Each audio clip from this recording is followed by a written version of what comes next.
तो यूपी के बैंक में मिलने जा रहा है सरकारी नौकरी का बड़ा अवसर। देखिए, सभी के लिए राह काफी मुश्किल भरी और साथ ही काफी इंतजार भरी रही, लेकिन इसमें उत्तर प्रदेश के कोऑपरेटिव इंस्टीट्यूशनल सर्विस बोर्ड ने यानी कि यूपी CISB ने ही साल 2026 के लिए अपनी लेटेस्ट रिक्रूटमेंट नोटिफिकेशन भी निकाल दिया है। और इसमें क्या खास बातें हैं वो भी हम अलग से जानेंगे। लेकिन इस भर्ती के तहत अलग अलग डिपार्टमेंट में ये टोटल करीब 2000 से ज्यादा यानी कि 2085 वैकेंसियां शामिल है। यानी कि लाइनें काफी लंबी होने वाली है, कंपटीशन लेवल भी ठीक ठाक होगा। यहाँ पे बैंकिंग एंड नॉन बैंकिंग और साथ ही टेक्निकल फील्ड्स में भी करियर बनाने का अच्छा खासा मौका मिलेगा।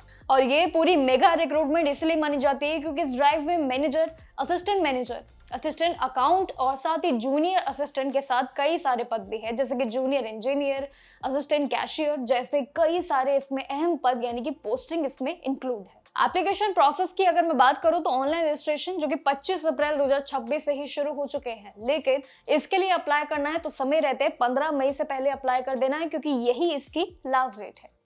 उम्मीदवारों को एक चीज जरूर माननी चाहिए और समझनी चाहिए कि आखिरी वक्त में बहुत ज्यादा प्रॉब्लम्स होती है जो कि लास्ट टाइम भी देखी गई थी।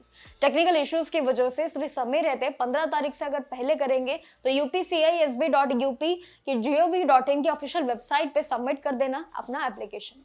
लेकिन एप्लीकेशन फी के तौर पे देखें तो अनरिजर्व्ड और ओबीसी कैटेगरी के लिए उम्मीदवारों के लिए 500 रुपए देने होंगे, लेकिन SC/ST वालों के लिए अलग से है, यानी कि उनके लिए कुल मिला के फी 250 रुपए रखी गई है।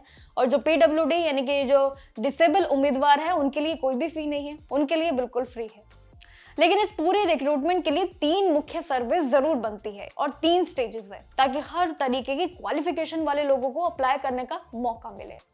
बैंकिंग सर्विस में क्लर्क, कैशियर और जूनियर मैनेजर जैसे करीब 400 से ज्यादा पोस्ट इसमें शामिल है, यानी कि 486 करीब। और इसी के साथ ही किसी भी स्ट्रीम में ग्रेजुएशन डिग्री होनी चाहिए।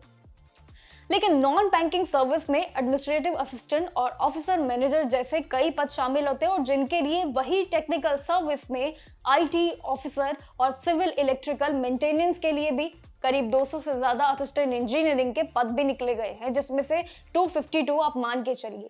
और जिसके लिए रिलेटेड ट्रेड्स भी जरूर मेंशन होते हैं, जिसमें बीटेक और डिप्लोमा होना आपका अनिवार्य है। अब ये सारी मेन बातें हो गई। अब इसके बाद आते हैं मेन अप्लाई करने के प्रोसेस में, जो कि ऑफिशियल पोर्टल पे आपको जाना है। रिक्रूटमेंट एप्लीकेशन सेक्शन में जाइएगा, अपने लिंक को वहीं पे क्लिक करते हुए जरूरी डिटेल्स आपकी जो मांगी गई हैं उनको साइन अप करते हुए भरते रहिएगा। देन रजिस्ट्रेशन के बाद फॉर्म फिल कर लीजिएगा, अपने डॉक्यूमेंट्स अपलोड कर देना। फी सबमिट के बाद जो आपका पेमेंट ऑप्शन होगा उसको सबमिट कर देना, क्योंकि बिना फी पेमेंट के एक्सेप्ट नहीं किया जाएगा आपका फॉर्म।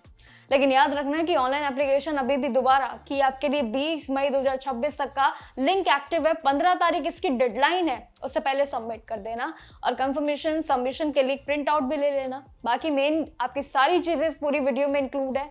अगर आप यूपी के बैंक में जाना चाहते हैं और साथ ही ये भर्ती अभी हाल ही में भी निकली है जिसके लिए सारा प्रोसेस एक्टिव है, अगर आप चाहते हैं तो उसके आवेदन के लिए सारी जरूरी चीजें हैं, सारी डॉक्यूमेंटेशन है, इन सारी डिटेल्स है। बाकी जानकारियों के लिए देखते रहिएगा जागरण जोश एंड मिलते रहेंगे सरकारी नौकरियों के लिए आपसे हर एक दिन। नमस्कार।